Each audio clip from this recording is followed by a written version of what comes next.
అందరికీ మీడియా సోదరులకి నమస్కారం. నిన్నటి రోజున మాజీ శాసనసభ్యులు గోపిరెడ్డి శ్రీనివాసరెడ్డి గారు కలెక్టర్ ఆఫీస్కి వెళ్ళి కలెక్టర్ గారిని కలిసి డ్వాక్రా గ్రూపుల అవినీతి మీద మెమరాండం సమర్పించడానికి వెళ్ళి మాట్లాడిన ప్రెస్ మీట్ గురించి ఈరోజు మేము ఖండించడానికి వచ్చాం. మరి ముఖ్యంగా డ్వాక్రా గ్రూపుల్లో 20 కోట్ల రూపాయలు అవినీతి జరిగిందని, దానికి కొంతమంది అధికారులు, ఎమ్మెల్యే గారు, అలాగే వాసిరెడ్డి రవి గారి మీద ఆయన అభియోగాలు చెప్పడం జరిగింది. దాంట్లో ఎమ్మెల్యే గారికి 5.5 కోట్లు వాటా ఉన్నట్టు బాహాటంగా మీడియా ముందు ఆయన కిటికీలో నుంచి తొంగి చూసినట్టు చెప్పాడు. దీన్ని తీవ్రంగా ఖండిస్తున్నాం.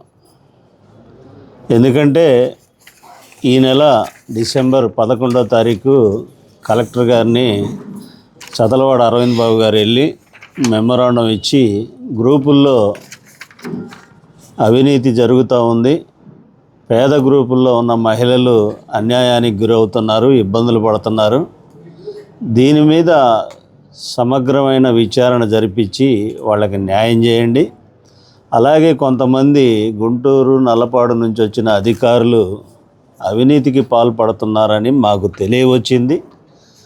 ఎంక్వైరీ చేసి ఏ గ్రూపులో ఎంత ఎవరు అవినీతి చేశారనే దాని మీద నిజ నిర్ధారణ చేసిన తర్వాత మాట్లాడితే బాగుంటుందనే ఉద్దేశంతో ఆయన మీడియాకి చెప్పకుండా 11వ తారీఖు కలెక్టర్ గారికి ప్రాథమికమైన సమాచారాన్ని ఆయన లెటర్ ప్యాడ్ మీద అందించడం జరిగింది.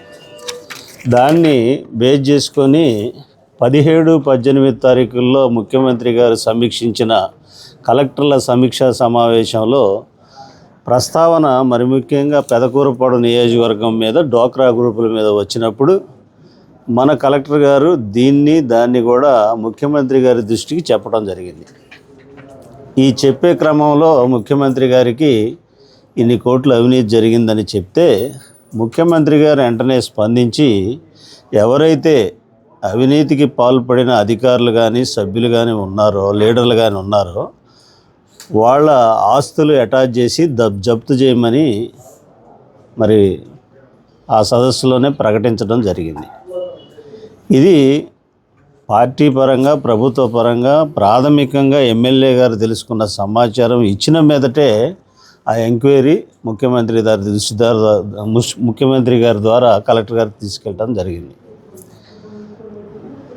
అయితే దీనికి 18 నెలల్లోనే ఈ అవినీతి కుంభకోణం జరిగింది, అంతకుముందు ఎక్కడా అవినీతి లేదు, మేము కడిగిన ముత్యాలు లాంటి వాళ్ళం, దీంట్లో 5.5 కోట్లు ఎమ్మెల్యే గారి వాటా అని బాహాటంగా చెప్పిన మాజీ ఎమ్మెల్యే గారు మరి గత 5 ఏళ్లలో మీ పరిపాలనలో మీరు అధికారం ఉండంగా ఎంత అవినీతి జరిగింది, ఎవరెవరు చేశారు, ఏ గ్రూపులు జరిగినాయి, ఏ బ్యాంకుల్లో జరిగినాయి అనే దానికి మీరు కూడా బాధ్యత వహిస్తారా?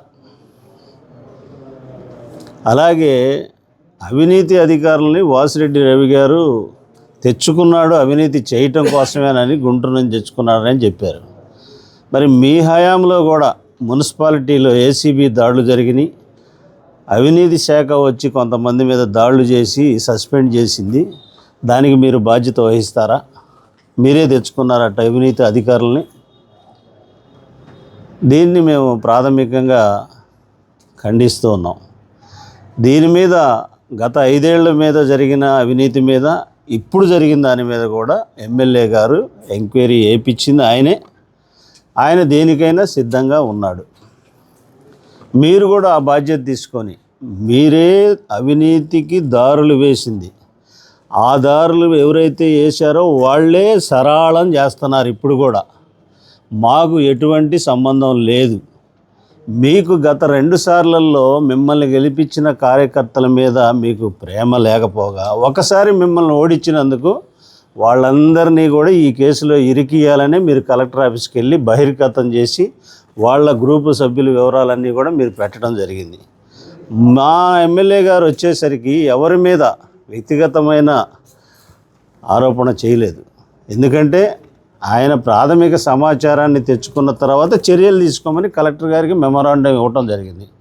కానీ మిమ్మల్ని ఒకసారి ఓడించినందుకు మీ పార్టీ గ్రూపు సభ్యులు ఎవరైతే, మీ నాయకురాలు ఎవరైతే ఉన్నారో వాళ్ళ మీద మీకు కోపం ఉన్నట్టుంది. అందుకని మీరు మామూలుగా వెళ్ళి దాన్ని ఎమ్మెల్యే గారి మీద రుద్దటానికి ప్రయత్నం చేశారు. ఇది ఎమ్మెల్యే గారికి కానీ మా పార్టీ నాయకుడు వాసిరెడ్డి రవి గారికి కానీ ఎటువంటి సంబంధం లేదు. ప్రభుత్వ పరంగా మీకంటే ముందు మేమే ఎంక్వైరీ కోరాం. ఏ ఎంక్వైరీ వచ్చినా కానీ మేము సిద్ధంగా ఉన్నాం. మీ 5 ఏళ్లలో జరిగిన ప్రతి గ్రూపు అవినీతికి మీరు బాధ్యత తీసుకొని మీరు ఎన్ని కోట్లు తీసుకున్నారనే జవాబు కూడా మీరు చెప్పాల్సిన అవసరం ఉందని ఈ సందర్భంగా మీకు తెలియజేస్తా ఉన్నాను.